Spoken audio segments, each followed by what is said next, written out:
Halo Sobat Sehat semuanya, balik lagi di Ngopi Mas Peki, ngobrol inspiratif Puskesmas Kaliangkrik. Yang tentunya kita akan membahas topik-topik seputar kesehatan. Dan saya, Esta, akan menemani ngopi santai Sobat Sehat semua selama 15 menit ke depan dengan membahas satu topik yang akhir-akhir ini sering kita dengar, yaitu tentang diabetes mellitus di era modern.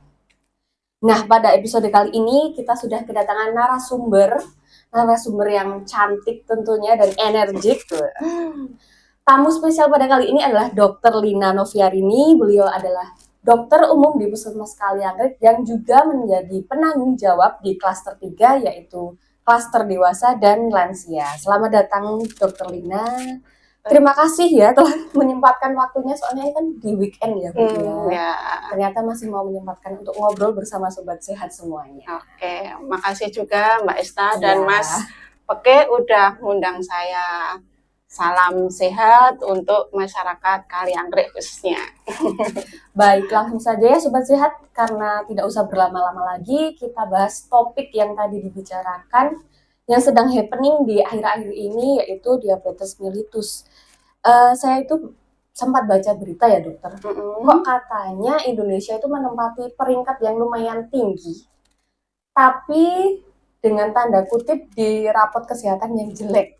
Itu betul atau tidak ya dokter? Untuk diabetes khususnya ya Mbak Esta ya? Iya betul. Iya benar. Di berita menurut WHO dan IDF bahwa Indonesia ini menempati peringkat yang cukup tinggi di negara dengan penderita diabetes 5 terbesar di dunia. Gimana? Lumayan kita prihatin ya. Apalagi untuk di Kaliangkrik juga sinkron dengan data itu. Kunjungan penderita diabetes ini cukup tinggi. Selalu setiap bulannya menempati 10 diagnosis terbesar yang berkunjung di Puskesmas Kaliangkrik untuk kasus diabetes ini. Berarti kasusnya masyarakat di sini tuh lumayan menjadi penyumbang ya. Iya, ternyata benar ya. Maksudnya di dunia kita nomor 5, di Kaliangkrik ternyata cukup tinggi. Mungkin Sobat Sehat juga deg-degan dengan saya gitu ya. Oh iya, sebelum kita bicara lebih lanjut, mungkin dari awal ada orang-orang yang belum tahu apa itu diabetes mellitus secara awam. Mungkin bisa dijelaskan ya dokter.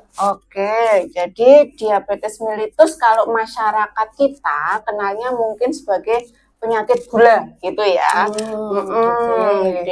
Dia itu penyakit kronis Mbak Esta. Terus penyakit kronis itu penyakit yang berlangsung lama. Terus nggak tiba-tiba dia menderita diabetes, enggak. Tapi berlangsung lama, di mana kadar gula dalam darahnya itu sangat tinggi. Lama-lama akhirnya fungsi tubuh untuk mengontrol gula rusak. Jadinya menderita diabetes ini gitu. Kalau yang saya baca tuh diabetes mellitus tuh kayak jadi induknya segala penyakit. Betul ya? Karena apa? Dia menjadi komplikasi istilahnya ya. Satu penyakit bisa komplikasi kemana-mana, ke saraf, kemudian ke pembuluh darah kecil. Akhirnya sekarang apa? Gagal ginjal, kasus gagal ginjal cukup tinggi. Iya, jadi jangan disepelekan lah ya. Betul. Iya. Kayaknya ada tipe-tipenya ya dokter, tipe 1, tipe 2. Itu gimana itu dokter? Nah, kalau berdasarkan tipe atau pembagian tipe itu ini istilahnya sebabnya, berdasarkan sebabnya. Kalau tipe 1 itu memang dari awal sel yang memproduksi ini insulin ya Mbak Esta. Insulin itu hormon yang mengatur kadar gula. Dari awal atau dari lahir dia memang sudah tidak terproduksi. Itu tipe 1. Nah, kalau tipe 2 yang banyak terjadi di masyarakat kita, itu karena dia insulin ini tidak bekerja maksimal. Karena apa? Sebabnya karena dia bekerja keras, terus-menerus mengolah kadar gula yang tinggi di dalam tubuh penderita. Akhirnya dia kewalahan. Produksinya oleh sel pankreas juga menurun. Akhirnya menjadi diabetes tipe 2 ini. Itu berarti berkaitan erat dengan pola hidup yang kurang sehat gitu atau gimana, betul. Terus banyak sekali penyebab dari diabetes ya. Ah. Salah satunya ini aktivitas mager ya, generasi sekarang mager Scroll gitu. Scroll kerjaannya scroll terus. Terus minum-minuman manis. Nah, sekarang banyak ya kemasan gitu ya? Terus kopi cantik, manis, gulanya tinggi. Tapi kopi Mas pakai sehat kok. Oh sehat ya, inspiratif ya Mas. Itu gaya hidup. Kemudian sedentary life, mager tadi. Kita masyarakat kita untuk aktivitas fisik itu kurang. Jadi itu menjadi sumber salah satu penyumbang kenapa diabetes itu menjadi tinggi. Soalnya mungkin sudah padat aktivitasnya, mau menyisihkan waktu untuk olahraga kurang bisa, mungkin gitu juga bisa ya. Betul, iya. Padahal sebenarnya kalau niat nih ya, cuman 30 menit sehari aktivitas sudah cukup. Dirutinkan, dipaksa ya. Iya sih. Kalau sekarang lebih dipaksa. Betul. Kalau makanan cepat saji gitu juga. Junk food, iya betul. Makanya kita makan juga harus gizi seimbang. Sekarang ada isi piringku itu teman-teman, sahabat sehat, jangan lupa isi piringku gitu. Berarti kalau kaitannya sama yang mager-mager itu kan usia muda ya? Betul. Malah menyerangnya sekarang lebih ke anak muda ya? Iya Mbak Esta, jadi menurut IDF itu pergeseran usia dulu, usia 40 tahun ke atas yang menderita diabetes, sekarang ini malah bergeser di usia muda, kurang dari 40 tahun. Mbak Esta umur berapa nih? 29. Nggak mager toh? Insya Allah. Oke. Jadi bisa diingatkan kepada sobat sehat semua nih, aware-nya 40 tahun ke bawah malahan ya, untuk terus beraktivitas fisik, jangan males-malesan scroll terus gitu ya dokter ya. Pola hidup sehat, junk food, jauhi junk food. Diminimalisir lah ya. Diminimalisir, betul.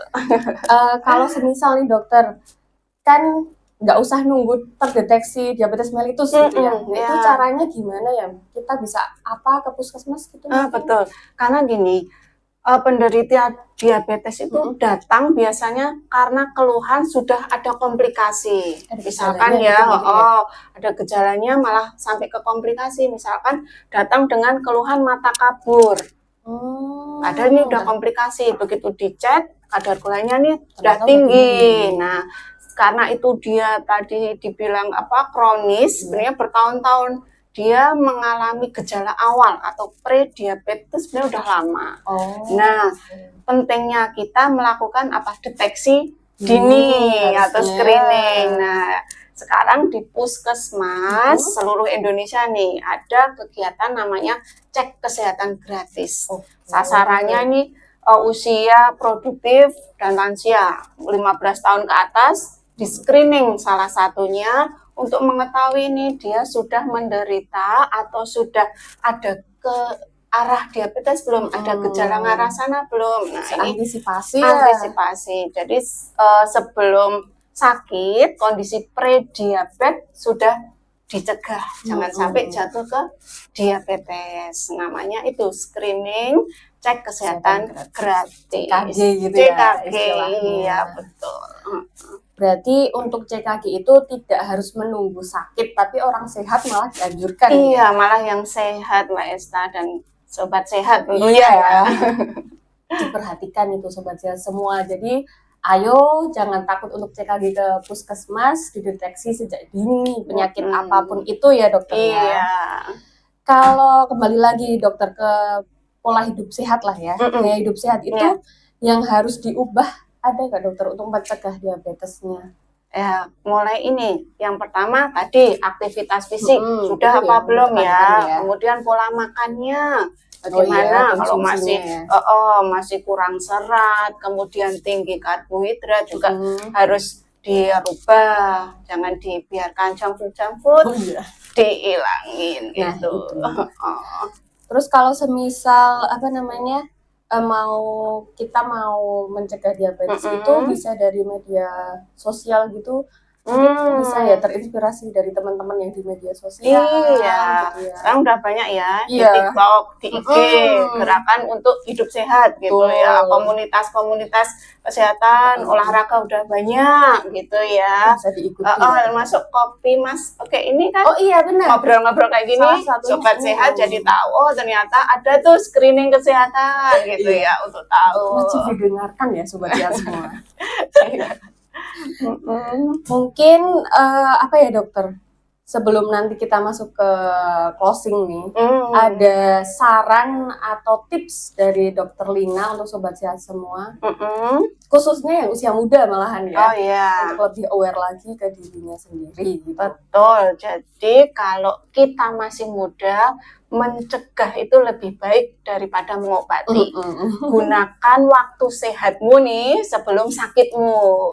Gunakan tadi tips-tips tadi. Waktunya untuk olahraga, untuk makan yang sehat, Iya, betul. untuk aktivitas fisik, jangan mager, scroll gitu ya. Iya. Kayaknya semua generasi harus mendengarkan ini. Generasi alpha apalah itu ya. Harus Gen Z juga, Gen Z juga harus mulai apa ya? Peduli lah sama kesehatan diri sendiri atau mungkin juga mengingatkan keluarga lainnya ya dokter. Iya.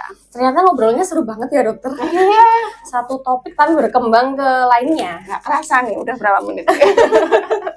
Ternyata banyak banget pelajaran yang bisa dipelajari dari obrolan kali ini. Terima kasih Dokter Rina sudah menyempatkan waktunya untuk mengobrol utamanya tentang diabetes mellitus ini. Terima kasih juga Mbak Esta. Lain kali bisa kami undang kembali dengan siap. topik-topik lainnya ya.